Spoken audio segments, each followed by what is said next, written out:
Subsequently, she pioneered the design-driven application of microbial pigment dyes for textile, for which she won the Index Prize in 2019 for this chemical-free water biofabrication system. Faber Futures remains in London, but very much as a global player. Natsai currently lives and works in Oslo when she can't travel, and she joins us from Oslo now. Natsai, welcome. A big question to throw at you at the beginning, which is COVID has fundamentally changed many things in the world. Has it changed fundamentally or just accelerated your changing approach to design? Thank you so much for having me today, Tim. Always good to speak with you.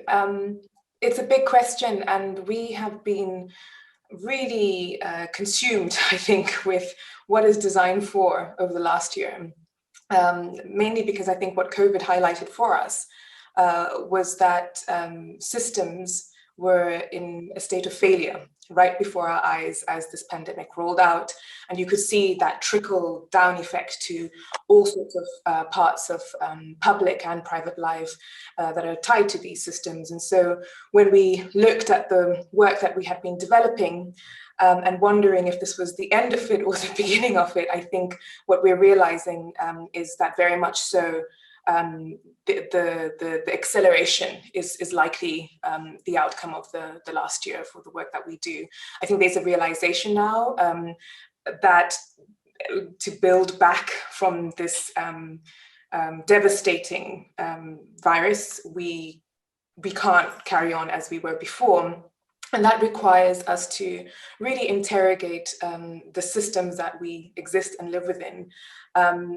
And that for that reason, and especially when you start to talk about technology, there are huge opportunities to think otherwise. And so working within the biotech sector as designers, I think for a long time we have been advocating for a broader context-based approach to technology development in this field. And I think it's becoming very apparent to the field at large that actually it's really important not to just concentrate on the technical molecular design of biology for consumer goods and services, and rather look instead to the kind of world we want to live in and understand how that technology might interface with that. So for us, these ideas are becoming more accepted, more widely accepted, because people want to build in resilience into what they're doing. And so for us as a studio, I think we've really focused on where we have opportunities to actually implement some of our thinking into action. So we're really excited that there's an appetite for it. And now I think the work really starts to galvanize different kinds of stakeholders around that. There's a kind of push-pull or a tension between the macro and the micro. I mean, quite literally the micro in your case, because microbiology. I mean, your development of, I love this, the Streptomyces coelicolor. Thank you. Yes, didn't even get it right. Yeah, which is the microbe for the biodesign of fabric production, which actually gets rid of a mass of water necessary and the chemicals necessary for producing a textile. So the implications for fashion, the fashion industry, are huge in that regard. But you talk about not just focusing on the microcosmic and the microbes and needing to think more broadly. Do you detach the two? I mean, or is the fact that you can work at that molecular level starting to help you think broadly about a more joined up approach? Or do you have to think about a more broadly joined up approach and then get down to the microscopic work subsequently? Right, I think it's both in parallel and then figuring out which to leverage when. And I came to that realization a long time ago. Because what I was learning as a non-scientist working in scientific labs around the world was that I had a knowledge about a broad context in which society and design and economics and all of the rest kind of interact with one another. But that the scientists I was working with were highly specialized in specific domains to do with engineering life, right? There are interventions in architecture that can and will scale. I think Marcus Cruz has been doing a lot of work at UCL over the last few years around architecture and biodesign through his lab with Brenda Parker, Biota Lab. And I think what's so fascinating about the course is that it really focuses on the micro. How do you grow this? How do you get good at growing that? But how does it scale? And if we are talking about component pieces that are scaling, how does that relate to what is happening on site? So what's amazing about biology is the fact that it's distributed. You can grow and ferment things anywhere given the right conditions. So the notion of architectural scale isn't necessarily one that's based on commodities either. It's not just we're going to buy a load of bricks. It's these are the inherent behaviors of this fungal organism. How do we model that to understand how it might grow in situ? And therefore, when we think about scale, maybe we're not thinking about scaling mass-produced materials and commodities to bring onto site. We're thinking about how we grow the building on the site. And this becomes really fascinating because now we're talking about what grows fast, but also what grows slowly. And what does it mean if something grows slowly on site? And I think that's a fascinating question in the context of the longevity and retrofitting of a building in time.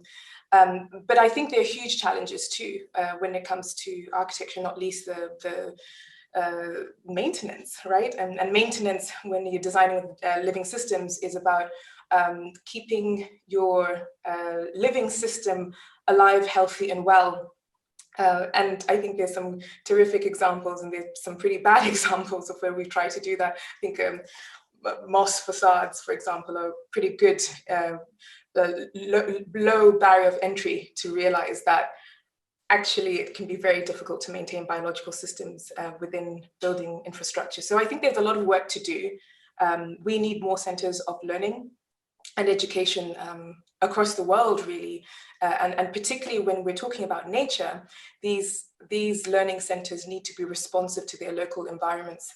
And that's what becomes really exciting, because what you are then talking about is really expanding on geographies of innovation that are very context specific. And this is that macro to micro that we really want to pursue.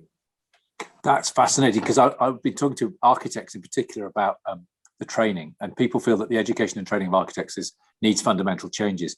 You've already articulated that in the design world, and that's a broad world, but particularly in the world you're in, that collaboration with scientific departments, different departments, has already shown that there are different approaches. And then so this could be a global model, but you then affirm the need for regional and local variation because of the scientific conditions, which in some ways would be an interesting model for culture to follow, because cultural models, we're still torn between our understanding and need for localism and our desire to be global as well.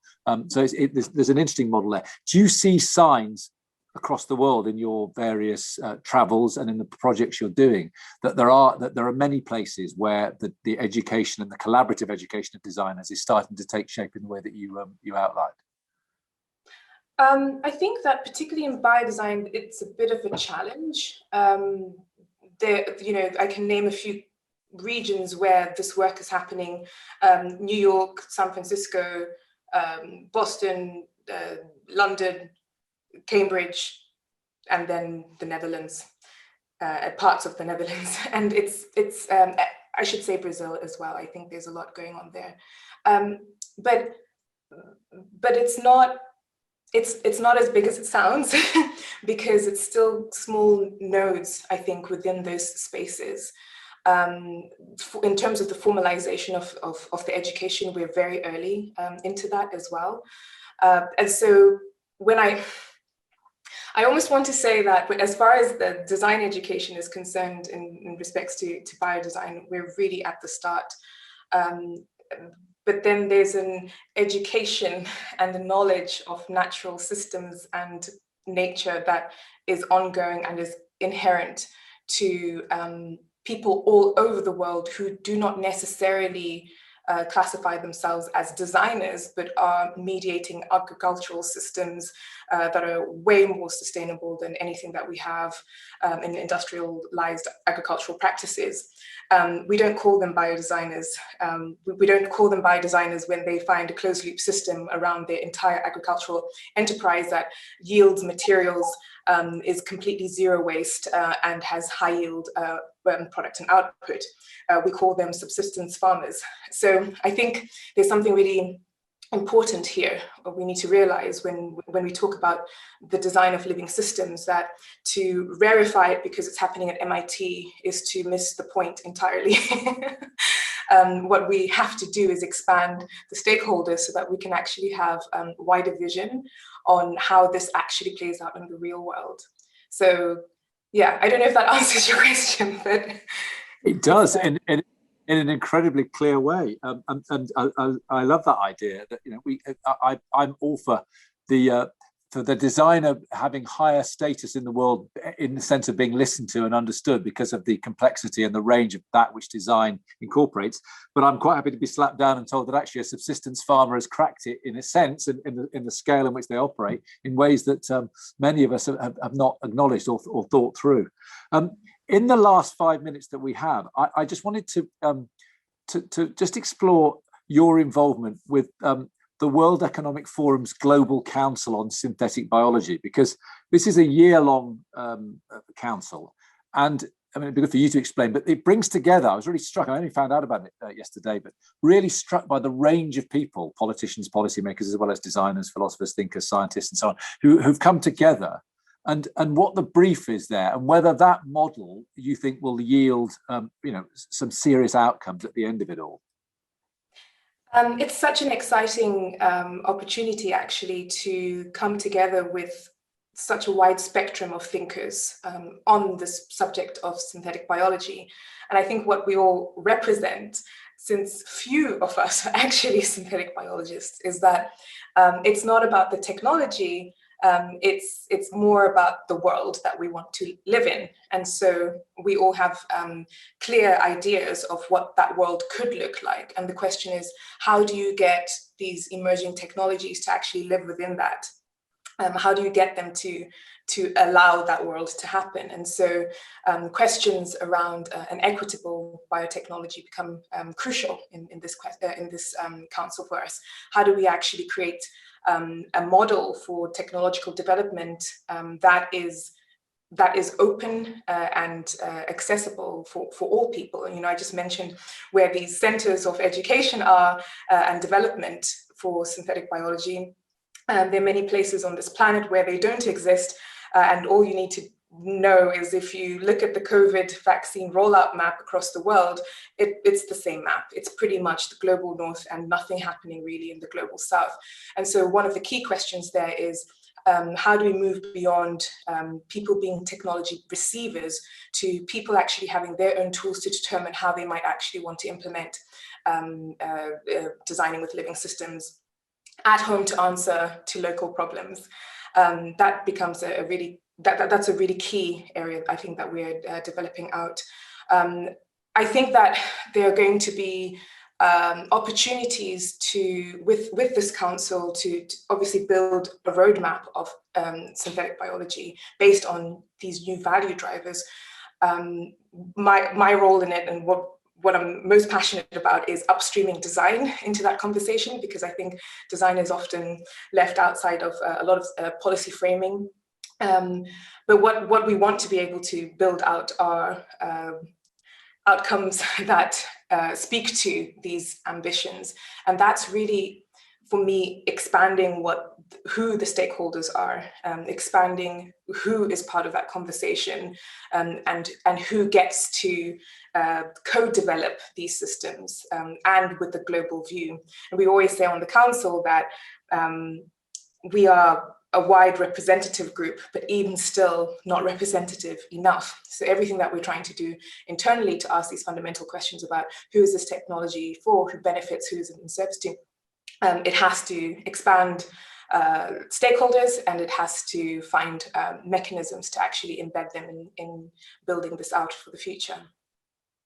It sounds to me like that's an initiative that has to continue for more than a year, that you may come up with specific examples or areas, but it seems to me that that's something that's essential. And actually, it's a perfect way on which to end the Design Museum's last session at the Abu Dhabi Culture Summit for 2021, because the summit itself is trying to build and reflect a kind of ecosystem of cultural exchange, cultural economy. I mean, this is very specifically about exchange of ideas, but actually the implementation of ideas around synthetic biology. So actually, you may have given us a model, but good luck in the future with that. I hope it continues. And thanks so much, Natsai, for joining us.